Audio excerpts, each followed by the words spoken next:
اور جہاں سویرے سارے سوئے ہیں. رات کو اعلیٰ کھانا کھایا انہوں نے, ٹھنڈے کمرے میں آرام کیا, ان کے لیے ساری نعمتیں ہیں, لیکن یہ کس قدر تکلیف کی بات ہے کہ نماز فجر کے لیے کسی ایک کی بھی آنکھ نہیں کھلتی. یہ کیا گھر ہے؟ یہ تو مردوں کا گھر ہے, یہ کوئی زندوں کا گھر ہے.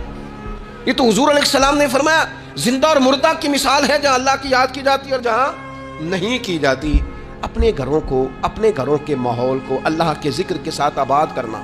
اور پھر ایک اور بات, جب ہم اچھے لوگوں کے پاس بیٹھتے ہیں تو اچھائی لے کے لوٹتے ہیں. اور یہ ہمارے ہاں نا ایک بہانہ آج کل بنا لیا گیا ہے کہ اچھے لوگ ملتے نہیں. بھئی ہم لوگ نا اچھے لوگ ڈھونڈتے ڈھونڈتے آہستہ آہستہ معاذ اللہ معصوم لوگ ڈھونڈنے شروع کر دیتے. ہم کہتے ہیں ہمیں ایسا بندہ ملے جس میں غلطی کوئی نہ ہو. جس میں بالکل غلطیاں ہو وہ شیطان ہوتا ہے, اور جس میں بالکل نیکیاں ہوں وہ فرشتہ ہوتا ہے. جس میں کچھ نہ کچھ کوتاہیاں ہوں لیکن خیر کا غلبہ ہو وہی تو بندہ مومن ہوتا ہے. حضور علیہ السلام نے فرمایا ہے کہ آدم کے ہر بیٹے سے خطا ہو جاتی ہے, لیکن بہترین خطا کار وہ ہے جو جلدی توبہ کر لیتا ہے. ہم یہ چاہتے, مجھے جی کو بندہ نہیں ملا ساری زندگی. نہیں, آپ بندہ نہیں ڈھونڈ رہے تھے, آپ تو معاذ اللہ معصوم عن الخطا ڈھونڈ رہے تھے. وہ نبی اور فرشتوں کے علاوہ کوئی نہیں ہوتا.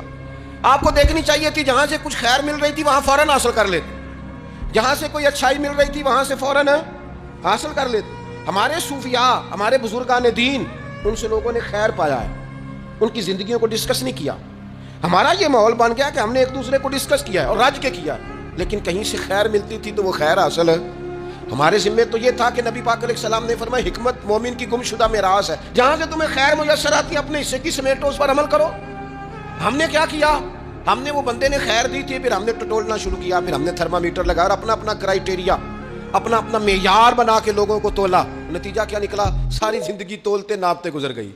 خیر پانے والے خیر پا کے چلے بھی گئے, نصیحت لینے والے نصیحت لے کے چلے بھی گئے, جنہوں نے عمل کرنا تھا انہوں نے عمل کر بھی لیا, اور کچھ ایسے تھے بیچارے ساری زندگی ٹٹولتے ہی رہے, ساری زندگی طے ہی کرتے رہے, ساری زندگی انہوں نے. ہمارے صاحب رحمۃ اللہ علیہ کی خدمت میں ایک شخص آیا, اس نے کہا جی میں نے دنیا دیکھی ہے, مجھے کوئی بندہ پسند نہیں آیا, اور اب آپ کی شہرت سنی ہے تو میں زیارت کے لیے آیا ہوں. تو حضرت قبلہ عالم رحمۃ اللہ علیہ وہ بڑی تھوڑی باتیں کرتے تھے, اور جو کرتے تھے وہ کمال کرتے تھے. وہ فرمانے لگے آپ کھانا کھائیں, فقیر کے لائق کو حکم ہو تو کریں, باقی چونکہ آپ نے کافی دنیا دیکھی ہے تو وہ جتنے آپ دیکھ آئے ہیں میں ان سب سے زیادہ گناہگار ہوں.